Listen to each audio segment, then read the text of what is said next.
Welcome back to the Paddle and Fin Podcast Network.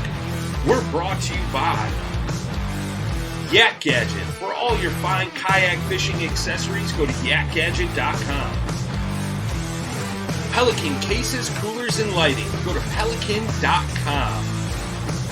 And the 153 Bait Company. For all your hard and soft bait needs, go to the 153anglers.com. Now let's get this show started.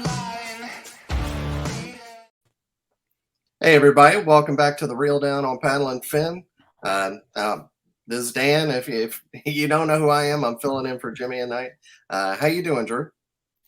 I'm doing good. So I'm like the new Dan, and you're the old Jimmy. I don't know what's going on tonight, but you're the upgraded Dan, and I'm the even Jimmy. Yeah. I don't know about that, but you're in a familiar place, and obviously you and I have done several shows together. So I'm pumped, man, to hang out with you tonight, and let's get into a really cool show and just talk about some tournament stuff. Be good, man. I appreciate it, and congratulations on bringing your new show, River Bassin, to Paddle and Fin, and being on here.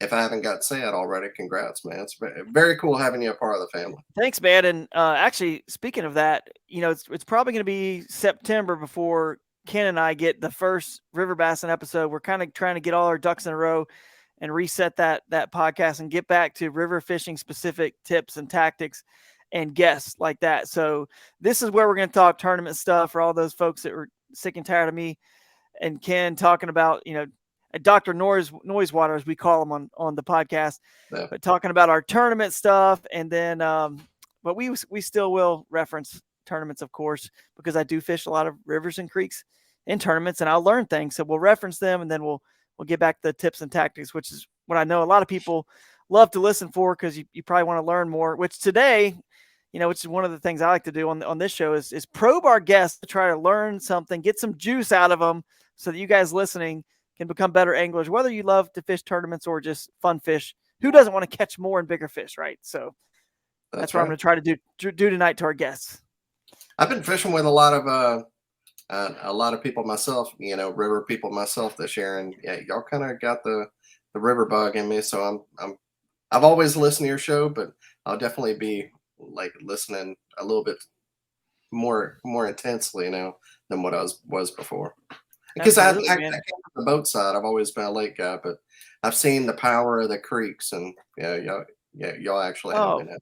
For sure, man. Hey, here's something I didn't tell you about too. I'm gonna pull this up and share my screen with you because it's something we should talk about anyway. But selfishly, I want to pull this up. Rivers and creeks. Speaking of rivers and creeks, the last tournament I fished was on the Susquehanna, and I don't know if you can see that, if you can share that or not. There we go. So let's real quick. I was going to tell you the Hobie Angler of the Year, the Far Wide Angler of the Year standings are up, and there we go. And I made it up to second, dude. Look at that. I like it. It's pretty cool. And Boy Wonder in first. Ewing Minor, Brian Howell, yeah. Jordan Marshall, Kurt Smits, Jody Queen, Brian Cohn. Got a lot of Ohio guys in the top 10 here. Jay Wallen, Guillermo, Adam Reiser. I mean, Catherine Field up there. Yeah, there we go. Brian Delonte, Matt Ball. I like to just go off and list a lot of names. Jackson's in there, Christine. All these people still have a shot at this AOI. Broach, Scotch. I mean, there's Francis Tran, Lambert, Zach Hall. Anyway, I always like to get as many names in there as I can because honestly, man, I really feel like we should be uplifting everybody in the sport, not pushing each other down. Let's uplift all the kayak anglers. With a lot of talk lately about Ike and his big win, and is he going to be the face of kayak fishing? Is he turning into the face? And how come the kayak anglers aren't the face? But man, I like to talk about all these kayak anglers. It's obviously nice when there's an AOI update, and I happen to be obviously up there, but if you see me posting on social media and talking about, this tournament scene, you'll probably notice if anybody follows me, I'm trying to mention as many names as I can. And it doesn't matter to me if we have shared sponsorships or not. To me, it's about uplifting everybody in the sport, all the kayak anglers, and not getting into the politics and the drama that, that can sometimes happen in sports and with different athletes or anglers who are sponsored. Well, you're sponsored by them, so I can't talk about you. Those are all incredible anglers, incredible sticks. Any one of them can win this Angler of the Year. So congrats to all you guys on that list. And congrats especially to Ewing Minor, who is having the best season I've ever seen on the Hobie Bass Open Series. I feel like I'm having a good year. A second, third, and a fourth are my best three. And my goodness, he's got I believe 2 seconds, a first, and he's made up a whole point on decimals, which is a big bass of a tournament or a big stringer for a day of the tournament. So amazing season. And he's still going to fish 2 more. So I'm only doing 1 more to do 5 total. But anyway, congrats to all you guys out there on the latest update. And of course, Jody Queen for taking the win on the Susquehanna back-to-back. So good job. Hell of an angler. Yeah. Well, speaking of uplifting anglers, let's go ahead and bring on our guest tonight. Tonight we have the Tennessee Bass Nation Kayak Series state champion. His name is Chris Walters, and we have the tournament director, Steve Owens, and we may be able to get Joby Berry here on. He got second as well. He's having some technical issues, but hopefully we can get him to jump on here before too long. Well, welcome to the show, guys. Thanks for being on. Hey, what's up? Hey, everybody. How are y'all? Hey, doing good. Doing great. If you guys are watching. Yeah. We'll start with intro. Steve, you've been on a few times, but if both of y'all just, if people don't know who you are, just tell them who you are and how you got into kayak fishing. Yeah, go ahead, Chris. You're the man. Oh, I guess it was 2017. We bought 2 wilderness systems, and me and my teenage kids got out playing in them. I did a couple of Chattanooga Bass Yackers tournaments that summer, and there was a great bunch of guys, had fun. They were telling me about state tournaments you qualify for. They were telling me about Steve Owens, who I had no idea who that was, and Lambert and the TVKA. So the next year, we bought another wilderness systems, and I started fishing more of the tournaments, and I qualified with the TVKA and the CBY that year for the state, and it was in West Tennessee. And the rest is history. I just been fishing more and more and more. Cool. Nice. And what do you do whenever you're not fishing? I'm an operator at a nuclear plant on Chickamauga Lake.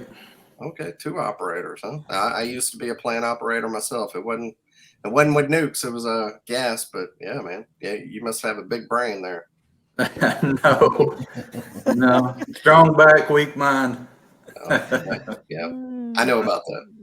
Steve, how about you, man? If people don't know, you work 24/7 at work and then doing something with kayak fishing. Tell everybody who you are, man. Yeah, I'm Steve Owens. I direct Tennessee Valley Kayak Anglers on Chickamauga with my buddy Ryan Lambert, and then I run the Tennessee Bass Nation in Tennessee, and getting ready to start with Georgia next year. I guess it was probably 2015, 14 or 15.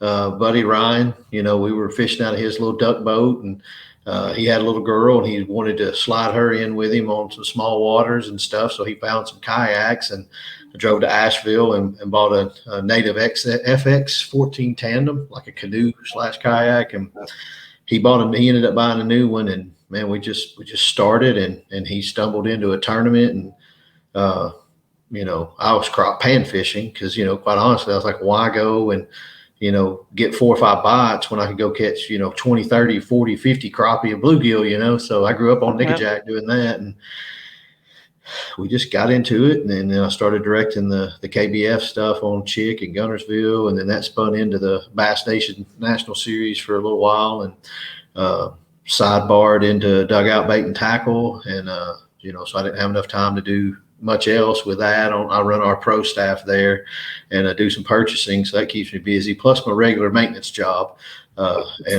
So yeah, so got a lot going on. Yeah, but Chris, he came. I think it was our second season with TVKA. I took it over right at the end of the first season, and we met. And long story short, his wife and I have been friends since we were like 14, 15 years old, and just super good family, and just quickly found out, Chris is just as good as all of them, and just had a blast with his friendship. And we were asking about his little buddy Fletcher, his young son, He actually, I don't know if you remember, Drew, at the first TOC on Ouachita, the little kid running around with the TV, that was his son. So, yeah, I actually don't think I yeah. don't think I was at that one. If Yeah. it was a TOC, I was on Ouachita for the FLW KBF. Oh, okay. Cup. Maybe that's what But I knew you were I at didn't. that. Okay. But yeah, last year was the first year I started fishing the Hobie BOS. Yeah, that's right. You're the guy that came in, Yeah. fished 3 tournaments, and ended up, just Roll 'em sweeping. all. Just Dude, freaking awesome run. Awesome run.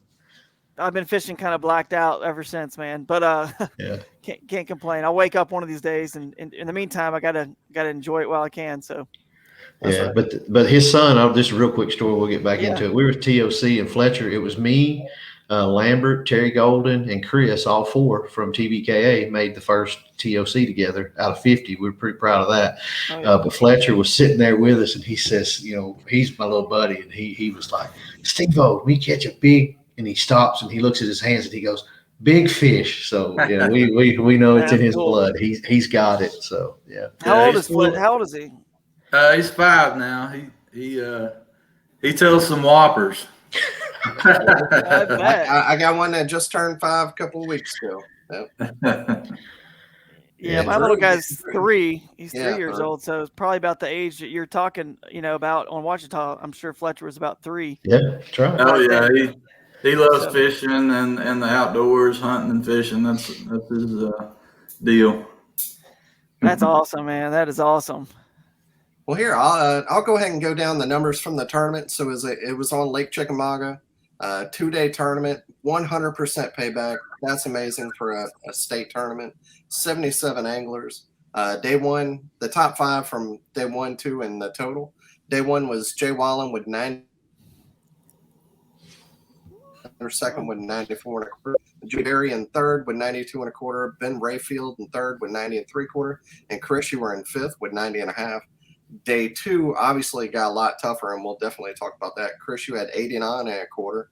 Brad Golden, one of the Goldens, 87 and 3/4. Daniel Lyons with 86. Joseph Kirk in 4th with 84 and a quarter. And Gerard, I think I said that right, Johnson with 83 inches. And in total, Chris, you ended up whooping everybody with 179 3/4. Joby had 170 and 3/4. Russ with 167 and a half. Jay Wallen 167 and a half, and Brad Golden with 164. So you ended up winning by 9 inches. So day 1, 5th place, came back with the big bag on day 2, and day 2 must have been a much, much tougher day. We'll go ahead and start with I guess we'll start with you, Steve. How did everybody qualify for this tournament with Tennessee Bass Nation? We had 3 Trail Series events. We continue on AJ McWhirter and Jay Wallen's Kentucky Club. They had a Snowball Classic on Del Hollow every year. So we kind of went right in with our local trail and did the same thing. So we did that at Tennessee Bass Nation. We had a Del Hollow event, a Cherokee event, and then a Pickwick event. Top 20 from each of those. Kind of don't like going 20 qualifications per event, but in the infancy, we've got to build a field with some numbers to get the communities to take notice and to help us be able to pay 100%, be quite frankly. And then our grassroots series, we take the top 3 from each grassroots series in Tennessee's Angler of the Year race, and you get a qualification there. So it promotes our grassroots in Tennessee, which is over 100 every year in our state championship as well. So, and we actually saw by doing this Bass Nation series, we've got 11 clubs in cast in Tennessee. Every club had an increase in attendance this year. And our local club on Chick jumped 9 anglers per event. So we average like 45 an event now. So that you qualify from those 2 avenues there, the series and then the grassroots. We allowed some to sprinkle in there. So it's very cool. That's awesome. Grassroots, yeah, for sure. We're going to do the same in Georgia somehow. We're going to do four this coming year in Tennessee and Georgia. I've gotten some money to put on an Angler of the Year prize. Should have $1,000, maybe $1,500 for an Angler of the Year title. We're going to do 4 events. It'll be your best 3. That way, if you qualify in week 1, you'll have some incentive to come out and fish the whole series. So that's awesome, man. Hey, word on the street has it that Steve Owens runs the best, Bass Nation chapters in the country. And I'm telling you what, I've seen how you structure it, how you got the big checks, the prizes, like everything's so organized, and you're going to bring it to Georgia too. And I've never fished one, obviously, but everybody that talks about that, Tennessee Bass Nation says the same thing. So great job on that, man. Appreciate that. Thank you. And all the people that are helping you with that as well. You said Ryan helps with that, right? Yeah, he and Bethany and Rango and Daniel Davis. There's several other people helping me with some of that stuff. Well, yeah, let's get them shout outs for sure. That's awesome, man. You. Well, keep it up, because Bass is definitely in this, and they're excited about kayak. I've had conversations, I know, as you have, with John Stewart and Dwayne here recently. They're excited about it. They're pumped about it. It's not as simple as everyone just thinks. You can just make a change like midstream, just all of a sudden change stuff. You got to wait, let the season end, especially after this COVID affected season we just had, and let's let it all continue to build from the grassroots like you guys are doing, and let them make their changes, and then let's just keep rolling and stay positive about the whole thing, and constructive. You know what I mean? That's what I'm all about, just staying positive and constructive. And I think we're going to have even more opportunities for all the anglers, which we all win if that happens, and more really good opportunities as well. So thanks again for your part in that, for sure. Yeah, it seems like what you mentioned, that the patience part is always the hardest. That's why you're not supposed to pray for patience, they say, because you'll be put in a position to learn it. That's right. But I think with bass, like being so big and structured, the communication can always be better. But I have learned to just shut my brain down and watch what happens, and it typically seems to be mostly the right next step. So that's the stance I'm going to take with it. And like what you just alluded to, they know what they're doing. They do listen. And so hopefully we can get some things tweaked, and because we need it to be successful for you guys who are check cashers to have that platform to just quite frankly help these other sponsors be interested in giving you guys paychecks so that you can do this for a living, because you guys work so hard at doing this. It's not just a hobby. There's a passion that ties into an avenue for you all to make a living at this. And, that's part of my job with Dugout is pairing our guys up with these industry people, and it's working. It's slow, but it's just like I mentioned at ICAST, there's a whole new world that they're getting introduced to. And these reps, because Drew, you and Dan, you guys know that these reps are the lifeline, and they are so overworked, just like the rest of us. They don't have time to slow down and learn this. So we've got to run alongside them and in a pace car and educate them as we go. And so far they've all been really receptive. So I appreciate the thanks for that. And we'll all grow it together like it always ends up happening. So yeah, for sure, man. And let's talk about this right here. Talking about checks. First, I really want to know how you got 100% payback, but the checks for this tournament, for a state level tournament, were awesome. First place. Yeah. Chris, I guess you made the big check with a 27.55. Second, Joby got 15.39, and third was 1,064. So, yeah, I mean, these are almost are right at national level numbers. So, I mean, congratulations on being able to drum up the support for the trail, and Chris getting that big check, man. Yeah, that was awesome payout. Everything I've seen that Steve runs is just, it's always going upward. Just more people, more talent, more sponsors. It's just incredible what he does with these tournaments. Yeah, for sure. So if any other states are thinking about putting together a trail series for Bass Nation, they're looking to get on board, what are some things that you can say from doing it in Tennessee and then next year in Georgia? Like what's the secret to your success, man? It really, being flat honest with you, we always got asked how TBKA was so successful with sponsors and things. It's all organic. I mean, it just is. But there are A, B, and C's to it all. But with the Bass Nation specifically, it does start with the state president. Absolutely. In Tennessee, Dr. Dave, he's a kayaker now. He's eat up with it. Georgia, they have a very, very, very well structured Bass Nation. And those guys all have a full plate. So when you approach them, it needs to be the right person and doesn't just say, "Hey, I want to start a kayak club. What do you want me to do?" You need to already understand what you're doing. So like, for instance, if it were Kentucky, that whole state needs to communicate with one another and pick someone or committee and then go to them with your structure already. And then they'll look at it and be like, well, this is legit, because they don't have time to run it and they're not supposed to. They're supposed to work with us. But sadly, there are a lot of states that just don't have good leadership, and that's not a knock. It's just what it is. It's black and white, and so it's going to be a struggle in a lot of states. I truly feel, just because the right person may not be going to them with the information the way it needs to be presented, because you can approach and make about anything if you ask it in the right manner. You don't want to slant questions, and but you do need to know what you're talking about doing when you go to them, because every state, and I do like this, every state is different, because I don't believe that this needs to be uniform across the board in everything. But from there, specifically talking about sponsors and being able to have these checks and stuff, you need the angler support. All of our anglers let us use images. So when I'm emailing a sponsor or a city, I take pictures of you guys holding checks and good catches and everything. And now there's a history of things that I've done or we've done, and it helps. Like here in our community, we have a good relationship with Dayton. We've got a good one with Gunnersville.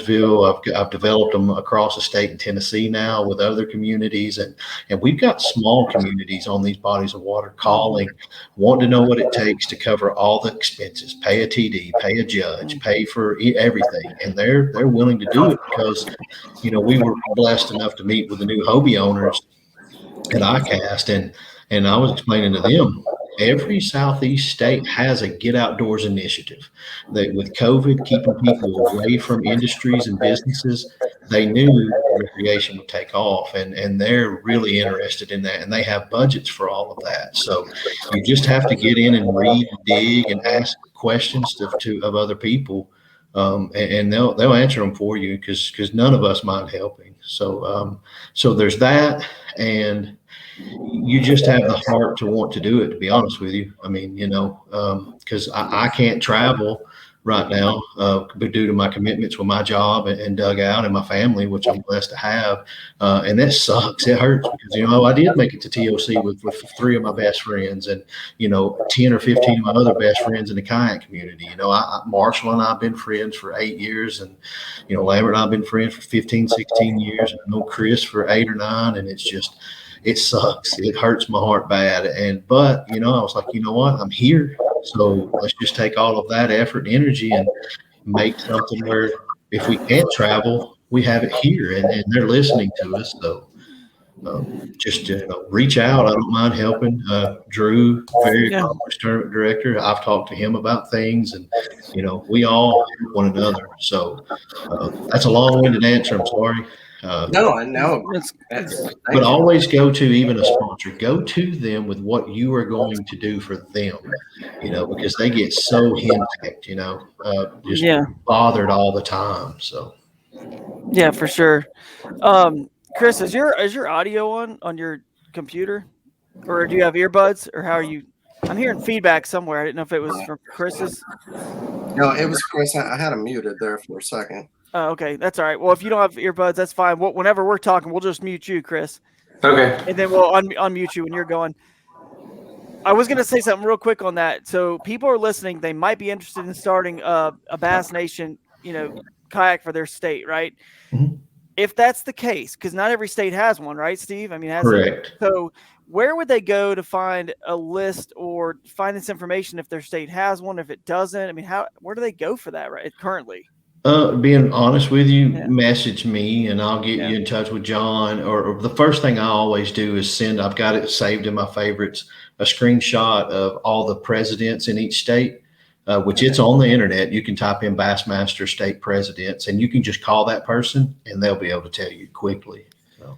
Right. And then typically it sounds like it's somebody who's probably already been running like a local club in their state who has experience, who can obviously put together to present to that president. Here's the plan. And essentially you're just, I mean, you're going to be like a local hero in your state because you're giving opportunities to, like Steve is, right, to so many anglers. And obviously there's opportunities that can come from you as well, from being that person. But, Right. I just think it's important they know how to find out if their state has one or not. And then, hopefully we can get all the states to kind of start one up and continue to grow this thing. Yeah, absolutely. There we go. All right, Chris. Well, let's go ahead and get into the tournament. Did you get to pre-practice any? I got 1 day of practice on Friday. I'd already made up my mind that I wanted to fish grass and I wanted to be out on the river because it's been hot. It'd been hot prior to the tournament. I knew they were going to be pulling some water down the river. So I chose that area to pre-fish and got out there Friday early, fished a little bit of backwater at daylight, and I caught 117 on the spinnerbait pre-fishing. And then I went out on the main lake the rest of the day, came in about 3 o'clock, I guess, and didn't get a whole lot of bites, but I found maybe like 4 or 5 areas where I felt like I could get a bite. And I think in practice I had 78, 79 inches, something like that. And I shook a few fish off too. I didn't hook everything that bit. And I could also tell that the bite was very subtle, like you pick up and there'd be one on there and you never did feel it bite. So also saw a lot of bass boats coming in and out of these grass beds. So that told me on Chickamauga and Gunnersville, where you see the bass boats coming in and out, there's fish there. So I took all that in mind and thought, I can probably scratch together 80 inches a day out of this area. And with a tough bite, that might be pretty decent, with a chance at a big one, might be a pretty good strategy. So that was what I decided to go with Saturday morning. So is that what you were thinking, like 170 would take the win, something like that? And I mean, summer without, there hadn't been too much rain, so. I knew with the talent that Steve had put in this thing, I knew there'd be some people in the 90s. Jay Wallen hitting 97 like he did. I didn't know what they were doing. I didn't know if he was going to do that again on day 2. I went with what I thought was going to be best for me, which is fishing grass, and that's kind of my strength. So, gotcha. All right. So day 1, you had a pretty good practice, got some bites. Think you might catch a big one. Day 1, man.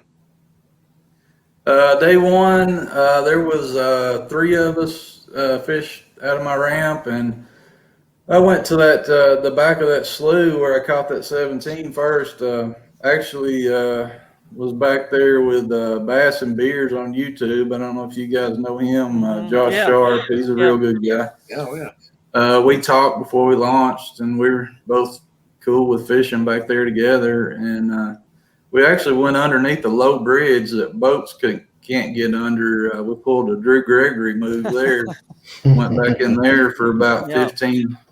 We both went back there for about 15 minutes, and we said, no, this is not going to work. So we were heading back out, and I wasted pretty much about an hour and a half at daylight Saturday morning, and got out on the river. The sun was already up. That was another thing. Weather Underground said cloudy and rainy all day Saturday, so I rigged up for that. And 8 o'clock, I was putting sunscreen on because it was already getting hot and sunny, and it wasn't like I thought the weather was going to be. But I fished out there Saturday. There was a local CBA tournament going on also. Those boats were coming in and out of the same grass I was fishing. I just pieced together a limit, I think by 10:30, 11 o'clock, something like that. I had, I want to say 79 inches, which was about what I thought I was going to pull out of there. And around 12:30, it started clouding up. I started hearing thunder. Steve or somebody sent out a warning, a weather warning. And I was checking my radar. There was some serious storms popping up in the area, but none of them were directly overhead where I was at. I actually went back across the river. I had two grassy areas that are on opposite sides of the river. And when I got that weather thing, I actually went back to the side of the river where I had launched from, just in case it got bad. Yeah.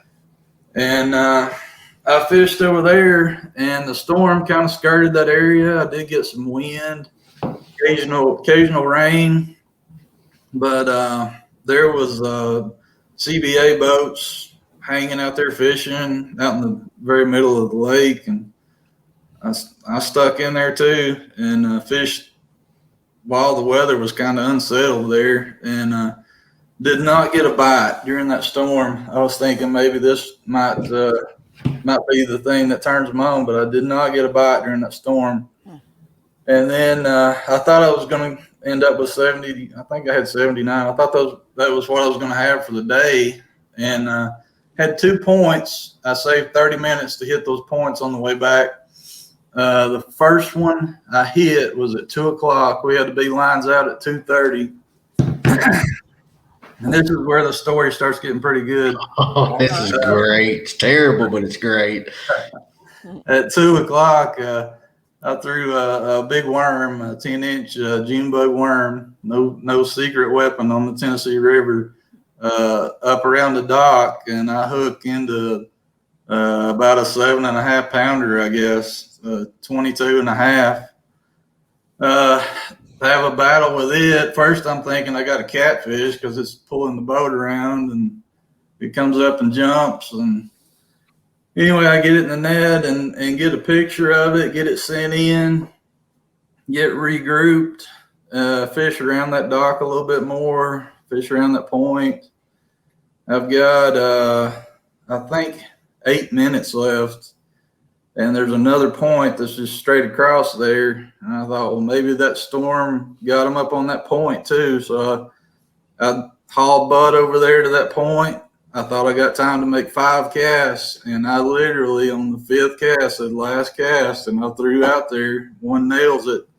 And I have to horse that one in because I know I've only got a minute. And I horse it in, get it on the board, start snapping pictures. And I had a 229 picture and a 230 picture of it. Wow. And it was a 18 3/4 that called a 15.5 or a 15 3/4. It was a 3-inch coal at the buzzer. Dude, So, you pulled an Ike while Ike was pulling an Ike on the upper Chesapeake basically at the same time. Yeah. Jeez.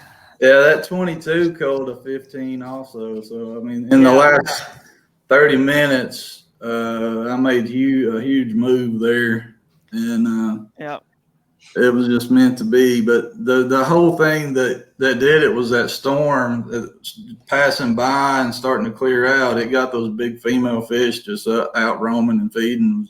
If the tournament had gone another hour, I don't know what people would have caught, because there were other people that caught big fish in the last 30 minutes as well that we talked to. But that's amazing. So that was a real high for Saturday, and I'm on cloud 9. I'm taking my time pedaling back to the ramp, about 30 minutes from the ramp, I guess. And this ramp is on the opposite side of from Dayton. It's kind of in a rural community, rural area, and this is where the story takes a downturn. I get back to the ramp and pull my thing up on the ramp and get up there, get in the truck, and tired. I'm super happy about these big fish and everything. This cull I made. Don't even look behind the truck. Just jump in, pull around by the ramp, put it in reverse, look in my mirror. No trailer there. Whoa. Where's my trailer? So, yeah, I got jacked at the ramp. I lost my kayak trailer and my light bar on the top of my truck. They got it too. Wow. Dang. Yeah. Yeah, that stinks, man. Was it like a but my jet ski man trailer or like a high dollar on the water Malone, innovations? good Malone. It was a Malone Microsports. Oh, good trailer. Yeah. Yeah. Dang. But my man here won Fishers of Men in Knoxville that they put on up there in March. So in storage, he forgot he's got a Flint, an XI3 motor guide, and a brand new trailer. So Yeah. collect the insurance money. There Yeah. you go, man. That's Collect cool. the insurance money. And so that's what happens when you're a hammer. You Yeah, get trailers you forget about just stashed everywhere with XI3 motor guides and the whole 9 yards. So I don't think I've ever heard anybody that had a backup trailer. Yeah. Or a motor. Good Yeah. problem to have. But dude, hey, one thing I want to point out, Chris, you said you caught those two fish, obviously pretty late within the last 30 minutes. And tell me if you guys do this. I think that anyone we interview probably doesn't do this, but I hear this all the time. Like people are like, well, I just sort of like, just left or got off the water early. It wasn't happening. It's like, dude, I don't know, man. At this level, like you never do that. I hear people say that and I'm like, what are you talking about, man? It wasn't happening. Like it can happen. I've actually looked at on the Susquehanna on the Hobie tournament. I got into them in a school. They were schooling at the Heaven Island Smalleys. And I looked at my photos and it was about every 3 minutes I was able to get a fish in, get it on the board, picture it, release it, and get another one in. And the next photo of the next fish would be 3 minutes apart. So you start doing the math. It doesn't take long to get right. If you get on the right school of fish and it snaps and the weather changes, like Chris said, I can't even believe people that's just a lesson that I just feel like anyone watching this probably doesn't need to hear this, but I guess some people do. It's like, don't ever give up. To me, it's just common sense. It can happen quick. So anyway, but that's pretty cool that it happened that way for you. And you did not give up, even though it was kind of a grind, kind of a struggle, pretty hot, probably not feeling it. But then all of a sudden, boom, you just kept your head in the game. And, obviously you got rewarded for it. I always try to say to myself, like, I hear people say, oh, well, they're not biting for me here. It's not going my way. It's not this during the day. You'll talk to them on the water. The story isn't written till the line's out. That's right. just a part of the story. The rest of the story could be, well, the morning started out bad, but man, the afternoon was great. Yeah, just like you're saying, do not give up. Stay focused, visualize, and keep going. yeah, he had another one on day 2, the exciting there towards the end of the tournament, you stick another hog, and created drama for me, stress and headache and upset stomach. But, All right, well, let's hear day 2, man. Okay. To finish up day 1, I called Steve there, told him about my situation with the trailer, and he automatically sent somebody from dugout over there to pick me up, pick up my Hobie, and they get me to the meeting. Steve's got the red carpet rolled out at this meeting with free pizza and drinks for everybody. Everybody's having a blast. So I'm on the phone with Meigs County Police Department filing a police report, and then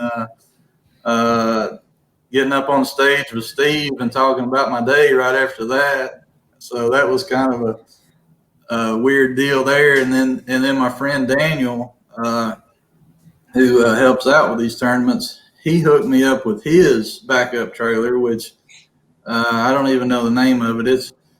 that's actually my old trailer. I got it off of the college on the mountain, on Raccoon Mountain. Right. Yeah. So I sold that to him like 10 years ago. It's roadworthy, and I appreciated him getting it to me. So I used that for day 2, and everybody at the meeting was like, "Are you seriously going back to that ramp?" And I'm like, "I've got to go back to that ramp. I'm in 5th place, and It's Daniel's trailer. Who cares? Yeah, I told Daniel, I said, they may steal your trailer. He said, I don't care. Go ahead.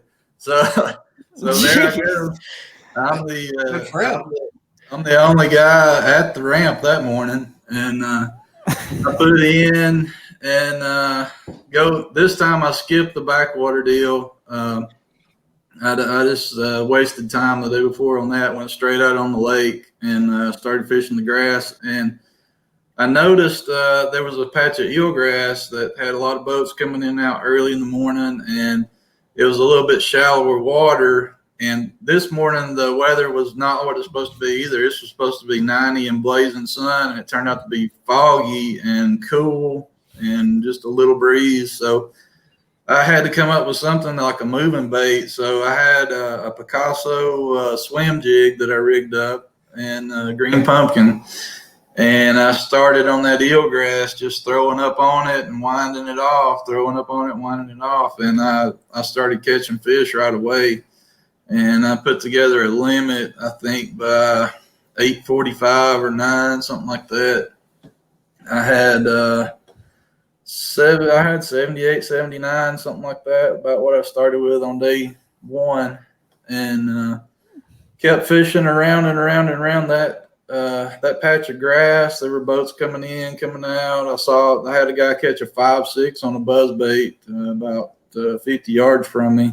How many good ones did you have at this point? Like how many that actually mattered? Because I mean, 78, 79 inches could be a bunch of fish that don't matter, or you had. I had everything that was like I had like 2 15s, 2 16s, and 17, I think, something like that. I did catch a 17 about 9 o'clock on a tube. That was I rigged up 8 rods, but I basically had 3 baits that I caught my fish on. It was a Texas rig tube. I was using that for like a finesse bait when I needed to bite, and a big worm, June bug, and that green pumpkin swim jig was my 3 go-tos. And I caught that 17. Then let's see, I fished around for a while. It kind of got pretty slow there for a while. I guess it was about 12:30. I went over and fished that dock again where I caught the 22 on day one. And there was a little point that stuck out with some grass on it right there. And I started working that grass. And I throw the big worm out there into some hydrilla that's like 7 feet and almost to the top. Get a little nibble, jerk, nothing there. Throw right back in there, hits it again and takes it this time. I hook it. It goes down through that hydrilla and to the side. So I'm wrapped up in the hydrilla, fighting this fish. I can tell it's a good one. So I go out there and try to get right over it. I'm pulling up, it's pulling back. We're doing the yo-yo thing through the grass for a while. A couple times it comes up trying to jump, but it can't get up because it's pinned to the bottom. And I'm trying to scoop it with a Ned. I can see it's another 7-pounder probably. And I know it's probably going to make all the difference in the tournament. And I just start trying to calm myself down and take my time and just trying to work it, different angles with the boat. I have like it seemed like 10-minute battle with this thing. And it finally, it gets hung up down on the bottom and it's just solid and I can't even feel it anymore. And I'm thinking, what's the Bassmaster's rule on jumping in and going down here and trying to get this thing? I don't know if you can leave the boat or what, but anyway, I finally just got right over it and grabbed my line and started pulling up till I felt like it was about to break, and then I'd give it slack, pull up, give it slack, and this went on and on and on. And I finally ripped all that hydrilla from the bottom, and it came up in a huge clump, and the fish was so exhausted, it was just sitting right there beside the clump of hydrilla and just let me scoop it up. Wow. Wow. So that was something that usually does not happen in a tournament. That's usually the big one that gets away. Yeah, it was another 22 and a half. He had 2 22 and a halves. Dang. Wow. Yeah. And it was in the same area as the day before. So I texted Steve. I said, I don't think this is the same fish. It's got a bigger mouth on it. It's got a different lower jaw. And he had me submit the pictures, and I think he had experts look over it, and they said, Oh yeah, I sent it to 4 other judges. I had a computer guy do an overlay. I was freaking out. I was like, he's won this tournament, or I'm going to have to DQ my buddy's fish. I mean, it's just, man. I'm dying. I'm sick to my stomach. I mean, I spent an hour on this fish just to Yeah. make sure, and it without a doubt, you know, was.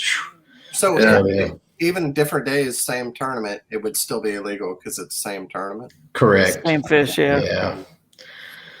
Wow. Yeah. So, but like, you know, Jay Wallen had 94 3/4 in 44 minutes on day one. Wow. So we're sitting here wondering, because where he and Joby were fishing the same waters, you know, they're there. They're there. I mean, that's actually, it's a very unknown spot. And I met Joby there 2 years ago when I found the spot, and introduced ourselves and started fishing it together, because he could frog fish and I can't. So, and I can do other things. So we were just learning that together. So we're sitting there, and I'm just sitting there freaking out. I'm like, Jay and them have got to be submitting something, because Jay, you know, he had an okay day. He ended up tying for third with Russ. Russ had him on big bass, Russ Snyder's. Russ had a really consistent day. Day one was really good for him, but day two, he had a lot of kayak pressure where he was fishing somehow. So, you know, that made him make about a 4-mile move that didn't pay off. And but Jay, you know, Jay got a limit of little fish. He got 5 bites, all of them on a frog but one. And then Joby, he struggled all day, but he got a limit very early, but it wasn't good. But he'll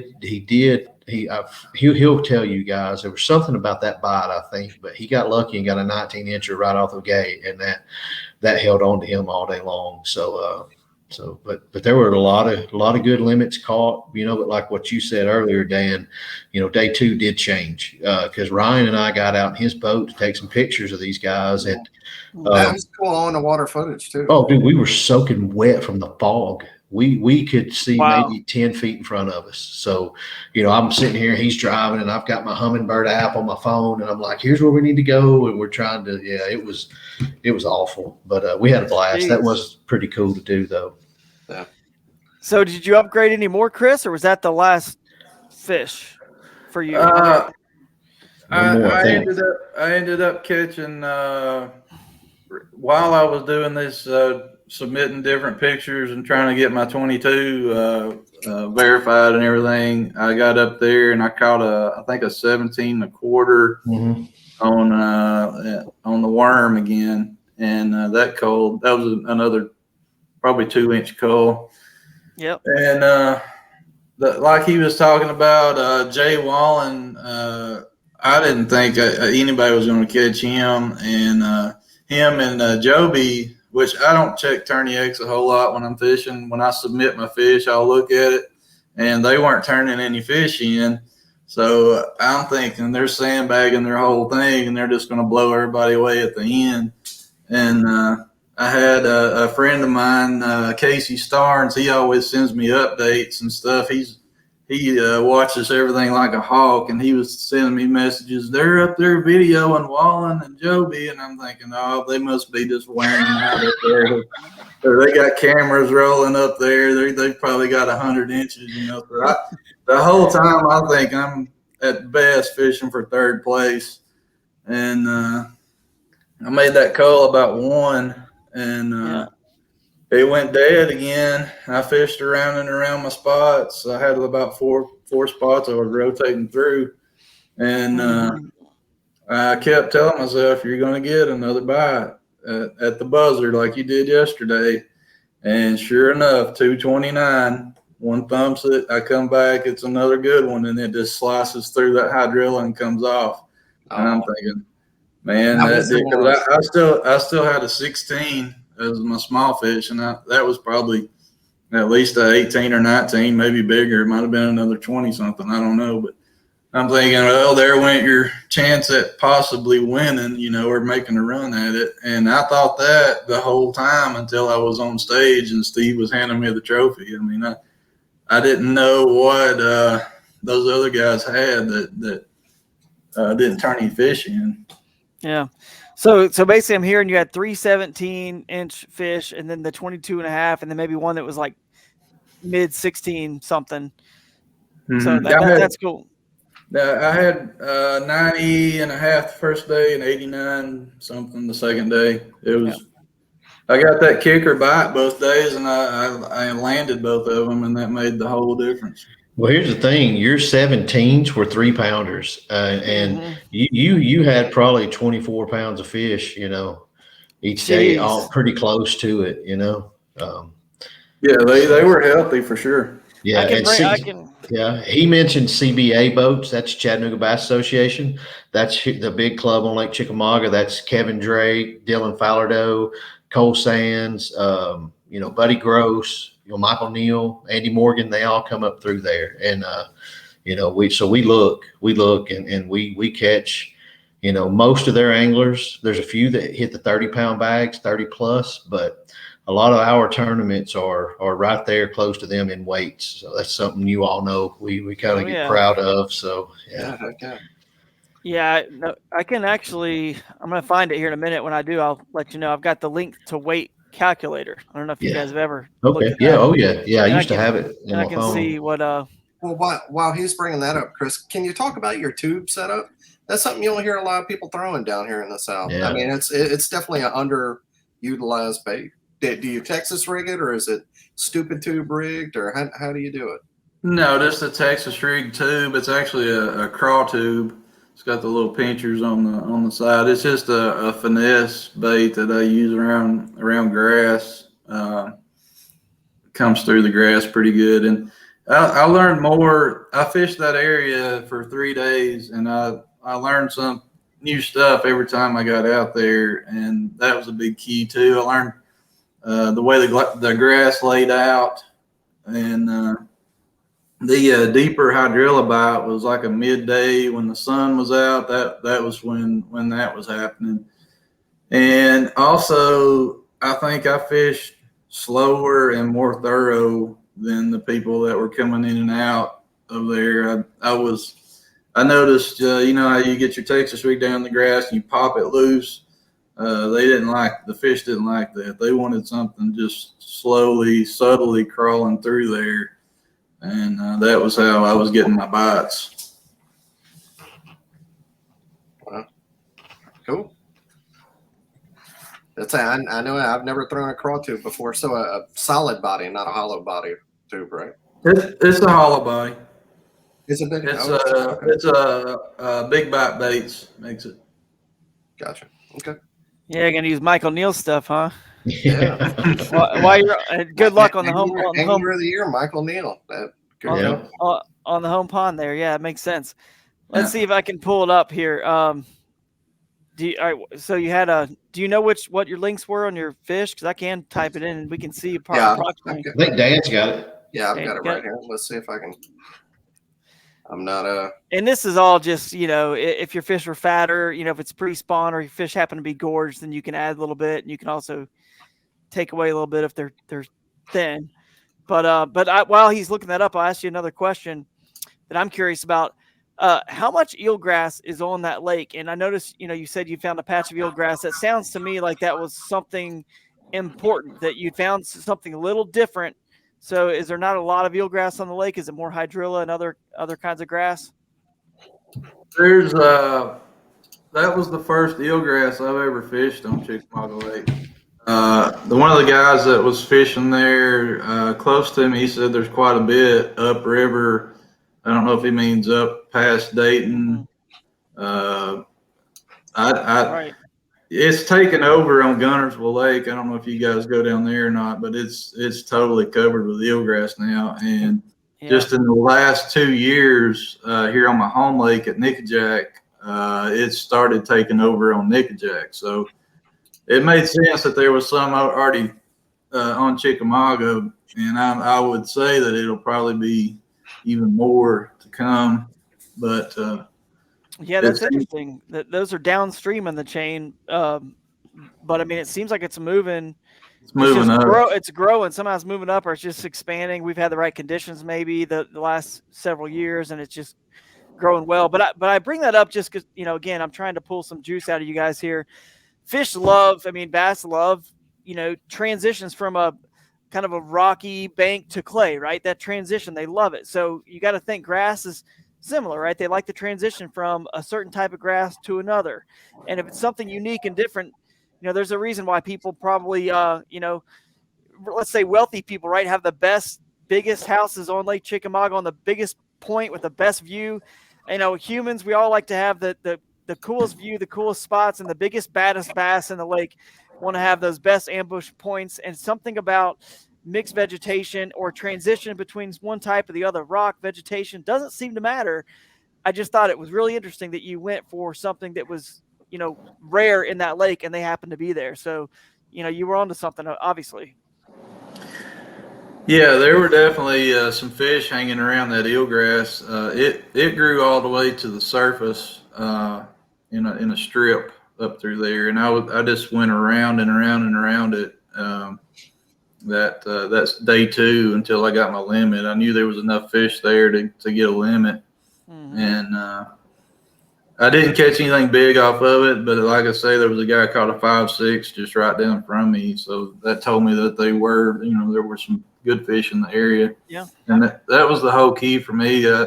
I knew I was around fish, and I could probably scratch out a decent limit, and it was just going to be a matter of getting a big bite and getting it in the boat. And it happened. So yeah, and it got you a limit, which I'm telling you, I always love to go try to find limits first. You know what I mean? Unless I'm really confident I'm going to get, you know, 5 big ones at my good areas. But I'm telling you, the confidence that gave you to have that limit quick in the middle of the summer, which is the toughest time, you know what I mean, to fish that lake, probably it probably just set your day off to a whole nother, I don't know, a whole nother level, because your confidence is rolling. You already got a limit, you know, you probably are in check range, you know, so that makes you feel good. Probably you're close to that.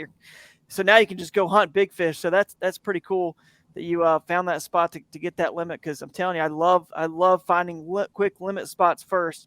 And it gives me the confidence to really just go after some big ones. Yeah, that's very important in a 5-fish tournament, especially in a 2-day tournament.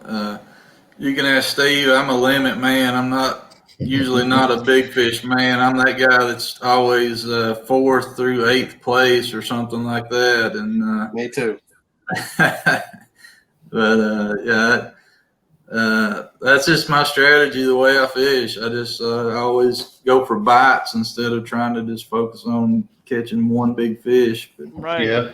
It's funny you say that. You were talking about being a limit guy because, you know, Chris, you know, obviously I haven't been fishing a long time, so I love talking to everybody that I can. And, you know, Chris has been fishing quite a while, so we started buddy fishing some. And when we both qualified for the TOC out of the Gunnersville event, we actually fished together. And I was pre-fishing, and I had an area that I like to fish, and of course he had his, and there it is. So he said about this one area. He said, there's one area in particular I'd like to check out, but I have to work. I'm not going to be able to check it. So I was like, okay, I'm already down here. I'll go check it. Well, went and checked it, caught 18.5, caught 17.5, saw some good swimmers. So, you know, he and I are talking. So we're going to hit it on day 1 together. Well, we get there. He gets a limit about 4 hours maybe. I get 3 fish, maybe 4 fish. And we left it. We were just like, well, let's run down here on the main lake. You know, it was hotter than blazes. So we leave, and I'm sitting here thinking, man, I don't have a limit, you know, because 2-day tournaments hadn't clicked for me yet. So we go to the check-in, and I'm just like, I'm bummed, and I'm staying, you know, I stay on the road with Riser and Russ at the time. And so they're like, man, you know, they didn't have a tournament worth crappy, you know, and so they were like, man, just go tomorrow and do what you did this morning.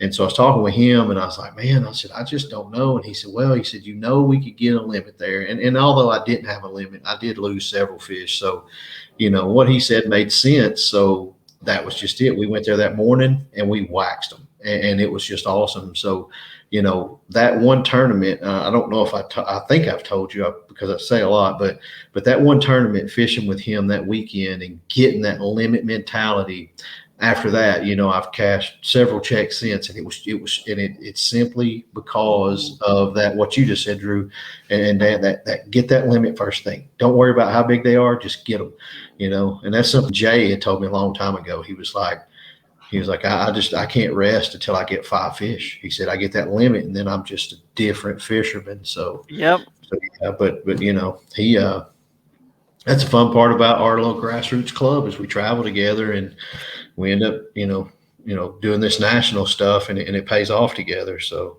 yeah, no doubt. I mean, you can think about it. You can adjust on 2-day tournaments. I love them because it really allows, like, I think that the more talented anglers just sort of rise to the top, which is a little bit fairer test. I mean, the PGA Tour is, they're 4 days, and obviously Bassmaster Elite's 4 days. You got, right. Other examples of, single person sports, and they're that for a reason. But I'll say this, man, the getting that limit is like on day one, let's say you can get the limit. And if you go to your next spot to hunt the bigger fish, if you catch 10 or 15 fish there or 20, you really don't need to go back to that first spot to get the limit because you're going to get it at your other spot where you think your bigger fish are. So you can sort of adjust on the fly as well. And that's something I like to do is just adjust. So day one, I feel the best to just get the limit and then fish like a madman because, and I guess I should preface all this for anyone listening, if you don't follow what I do,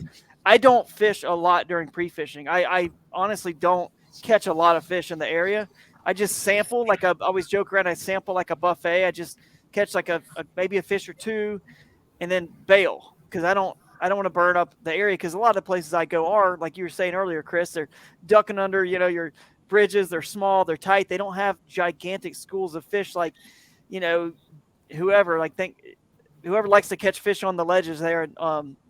Name any offshore angler that's good at it, but there's schools of hundreds of bass, right? So if they catch 5 fish pre-fishing, probably not a big deal. If I do, I feel like it is. So I don't really know what I have. So that's why I make the adjustment on day 2. And maybe I don't go to my limit spot and I just go right where the big ones are, where I feel like they're going to be or where they were on day 1, because I got enough bites where I'm not concerned about a limit anymore.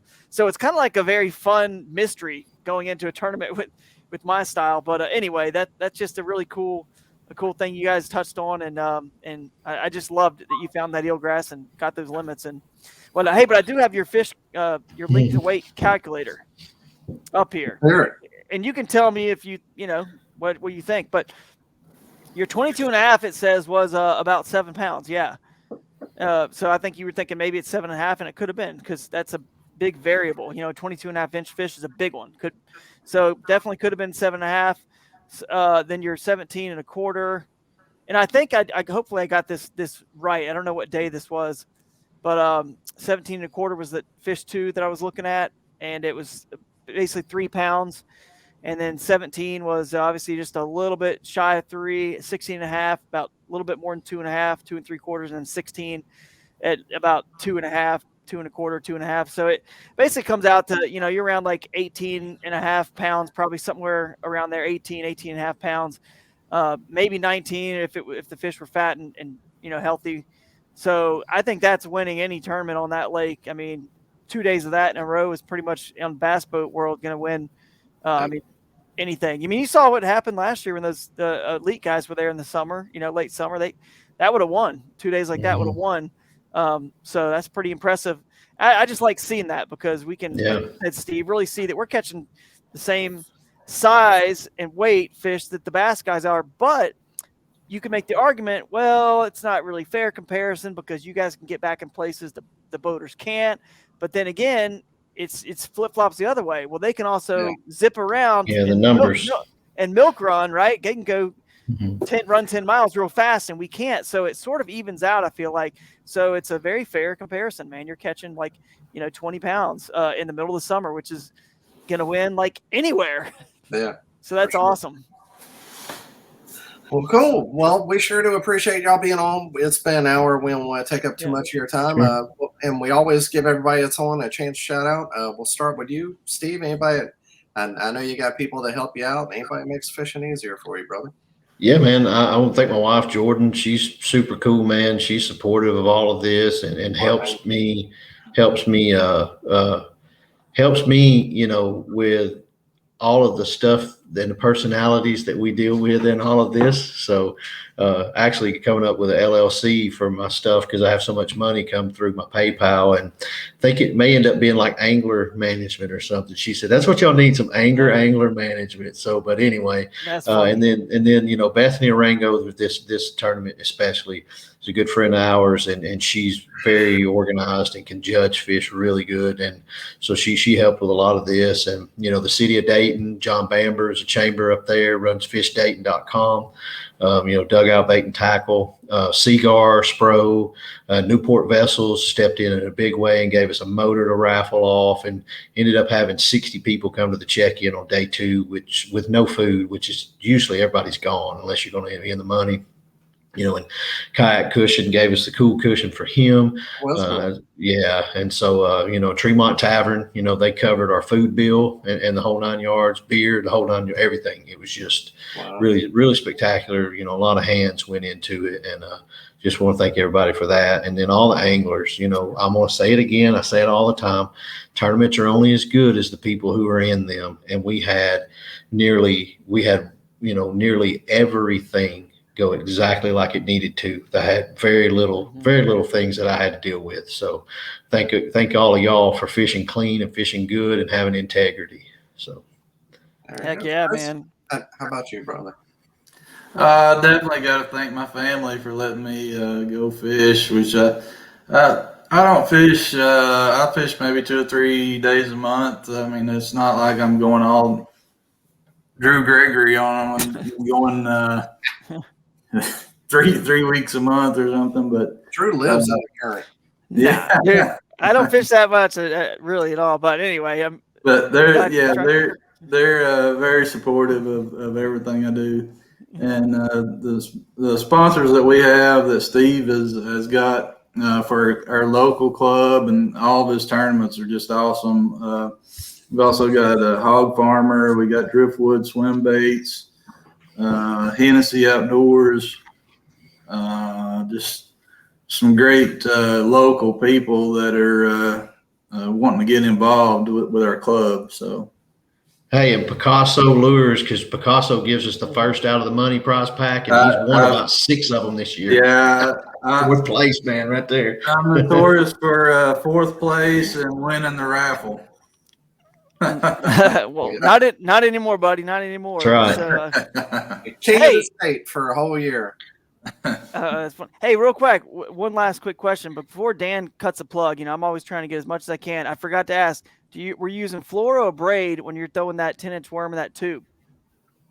The tube I was throwing on 14 fluorocarbon, and the big worm was 17 fluorocarbon, and that was what I dug that one out of the hydrilla with, was 17. I mean, it was touch and go. It was touch and go. It could have went either way, and I actually broke one off this very same situation on Gunnersville in the Georgia Bass tournament down there. That was 7 or 8 pounder, and that was the downfall of me in that one. So I remembered that, and I took my time this time, and I got him out of there. All right, fluoro. All right, cool, man. Well, that's one last piece of juice we got out of you guys, and for your grass fishing setup, I'd go 17 for sure. Of course, you know me, Dan. I just throw straight braid on everything, and I just all braid and all moving baits. I don't slow down. But anyway, you were probably throwing braid on a swim jig, though, right? Or fluoro? I actually had it on 20-pound fluoro. The water color was where I was at was really clear, and I don't think I could have got away with straight braid. Maybe in the very thickest grass, but the bite was very finicky. There was a lot of boat pressure, and I had to do what I had to do. Yeah, why risk it? Yeah. Steve throws 10 in the hydrilla. So I throw 10 and 12 most all the time. Yeah. That's dangerously. Yeah. All right. Well, we appreciate y'all guys, and Steve, keep up the good work, and Chris, I'm sure we'll have you on again for too long. Congrats again on the championship. All right. Thank you, guys. It was great talking to you. Congrats, guys. Thanks again. Thank y'all. See you. See you. All right, Drew, you want to hang around for this, or you want to let you go get back with your family? I mean, you know, it doesn't take long to reel off this stuff, I don't think, does it? I mean, no, how many tournaments you got? There's a lot, but I'll go quick. As quick as I can. I'm sorry if I mispronounce your name. As always, I'm from Mississippi. Blame their school systems. First, it was Kicking Bass for Troops, Socks and Cookies. Midweek shootout, 58 anglers, 3 fish limit. Danny Bowen in first with 58.5, Parker Carnes with 57.25, and Tim Gurley with 55.75. Kayak Bass Fishing Tennessee night tournament on Old Hickory out in Nashville. 29 anglers, 3 fish limit. Paris Edwards with 50.5, Bit Barrage with 49.5, and Adam Reiser 46.5. Kayak Store Online Battle Round 2 by Burley Pro. This was a perch tournament that this Jimmy threw us in here. He gave me these. 43 anglers, 5 fish limit. Goran Nagard with 200 centimeters. Alvin Falk with I don't even know what centimeters are. We're going to skip that one. If you catch perch, man, get your life right. Yeah. Upper Chesapeake Bay, Ike, number 1, 40 anglers, small field, but obviously a really good field. Sterling Leach in second with 86.5. Greg Harper with 78 inches. Only 80 fish caught, and only top 5 had a limit. So really tough, and very like tough. you were saying, go back and listen to a KBN episode where they talked to Ike. A lot of people can say a lot of things about Ike, about him maybe being the face or whatever. But I gotta say, listening to him on that, he put in so much effort. Oh, yeah. And really felt proud about it.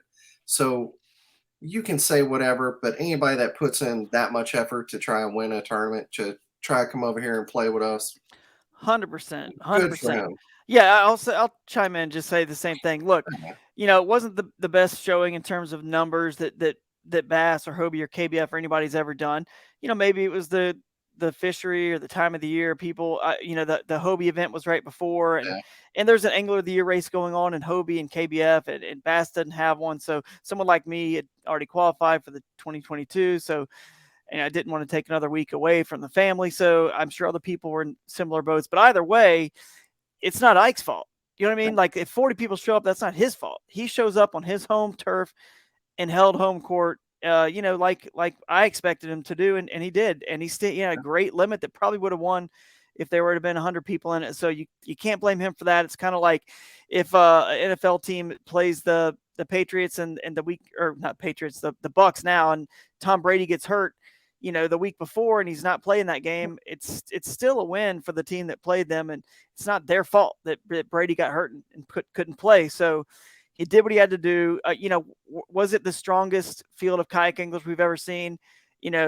Probably not. Obviously, if you look at some of the power rankings, KBN, other groups that do power rankings, or look at even the current money list that I've got going with that fantasy game, not a lot of the top guys, that are winning currently on the money list were in it. But it doesn't matter. It's not that's obviously out of his control. He won the thing, and it's great. I think it's great because he's got to reach that we don't have, the bass boat anglers, and he's bringing more of those guys our direction, and then we'll grow and we'll meet in the middle. We'll grow from our side. He helps kind of grow from the bass boat side, just gets more people into the kayak fishing side in general, and we all win. If you're afraid or scared of more good anglers getting in this, then maybe the upper level stuff's not for you, and that's okay. It's not for everybody at all, and that's why we're going over these local club stuff here. But you got to start somewhere, so we'll continue on with the local stuff. But that's my thoughts about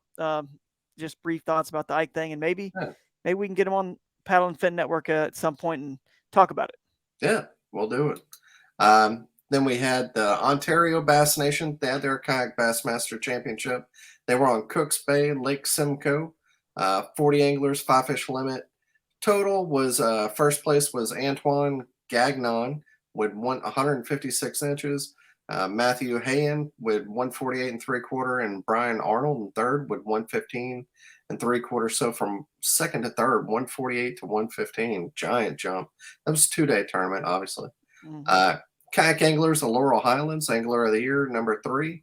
They were on Yacht River in Smithtown, PA. Tyler Rupert with 50 3/4, Jeffrey Rabbit with 50 inches even, and Coy Scott in third with 48 1/4. And then All American Kayak Series, they were on the Mass and Chain up in Wisconsin. 26 anglers, 5 fish limit. First was Jeff Thompson, 86 inches, Matt Hines with 84.5, and Joe Hayes with 84 1/4. Central Carolina Kayak Fishing, they were on Jordan Lake, number 1 ranked lake in the country. 41 anglers, 5 fish limit. Brian Tuskasklis. I'm sorry, I know you're from Greece. That's all. Greece. That's all I know. 99 inches. Lake Jordan Lake. Middle of the summer. Yeah. Jeez. Jacob Miles, 94 inches, and my boy Nick Huddleston with 77 inches. The Oklahoma kayak anglers, they were on Carl Blackwell, out in obviously Oklahoma. Jason Ray with 82.5. Chris, a lot of people winning with some crazy names this week. Kaboiza with 80 3/4. My name's Perry. It's lame. Yeah. You got a fun name, Kaboiza. Michael Galbraith with 67 1/4. Again, only top 5 had a limit. 76 fish caught total out of 47 guys. So really tough. It's a summer. Indiana Kayak Anglers, White River. Jim Orr with 86.5 won that one. Josh Krichenko with 84 1/4, and Josh Wood Robbins with 82.5. Moyak, had their River Series. Central region of Moyak, because they have a few different ones. Lance Burris won that one. That guy wins everything out there with 89.5, almost 9 inches ahead of second place. Matt Kiefer, sponsored by Shelter Hats, which are cool. I'm just throwing that out there. It's funny. He's sponsored by Shelter Hats, and like the only person I know who's sponsored by him is always wearing them. Very cool. 80 3/4, and Garrett Reed in third with 79 inches. Big Mouth Shootout in Lafayette, Louisiana. 33 anglers, 3 fish limit, plus a trash fish. You can have a 4th fish, and it could have been a trash fish. So that's interesting. That's cool. Josh Duffel, 59 inches.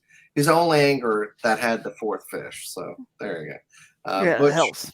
Yeah, Rigidell with 47 inches, and he tied with third Steve Lissard, 47 anglers as well. Colorado Kayak Fishing, they were on Lake George, 36 anglers. Multi-species, just first place, Paul Roth with 112. SoCal Kayak Anglers, Big Bass Brawl, San Diego. First place, Ryan Michael with 23 3/4. 1 fish limit because 1 fish, yeah. 23 3/4. Wow. Stephen Millard with 22 3/4, and Brian Lepke with 22 inches. So yeah, San Diego putting out some big fish. And then last but not least, Ladies Slayers Online Series, shouting out the ladies. Victoria Quirk won that one with 101 1/4. So they're summer, but it's always a lot of tournaments this time of year. But yeah, cool. Thank you for having me on tonight. Yeah, Jimmy, buddy. I'll be back again next week at your regular scheduled time. That's right.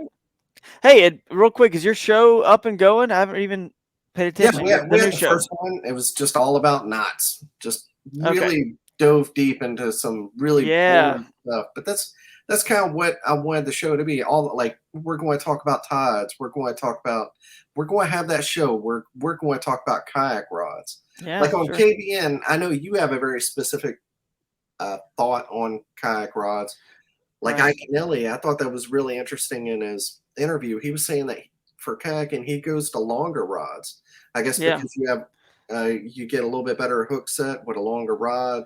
That's what I do. More leverage. So I do that. Longer rod. 7.6 is what if I'm in open water on a lake, I'd be throwing a 7.6. Obviously, I've got creek and river rods that are shorter too. If you're doing the little tight little stuff like that, but anyway, 7.6 is the way to go, man. You can think about it. You can either paddle over that to be able to hit that rock if you need another 15 yards to paddle where you can reach it with a cast, or you can get a 7.6 rod and never have to make that little bit of paddle to go over there, and then paddle back up, zigzag the other way to go hit that rock over there. Now you can hit them both, with one rod and just keep moving straight and hit it on. Obviously, there'll be times you got to zig and zag, but you get the point. You're going to be able to reach a larger swath of structure and stuff potentially with that, plus get the little bit better hook set and leverage on when you're on a boat that moves.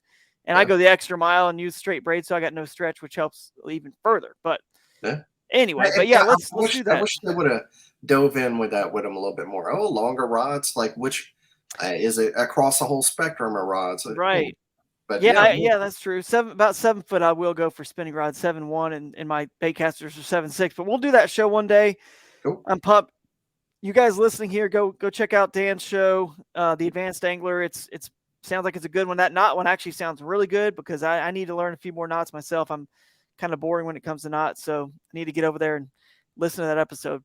It's one of those good things in the winter. You just, like last year I went to Double San Diego Jam and for my fluoro knot, and I've been so happy with that. Just, you have some off time, take the time on a Saturday, you're just hanging out, you're sitting there watching TV, just learn that FG or learn whatever knot it is you want to get into. Yeah, the winter's coming, so listen to that. That's right. Football season's coming, winter's coming, so just grab some lines, sit there and watch a game, tie some knots.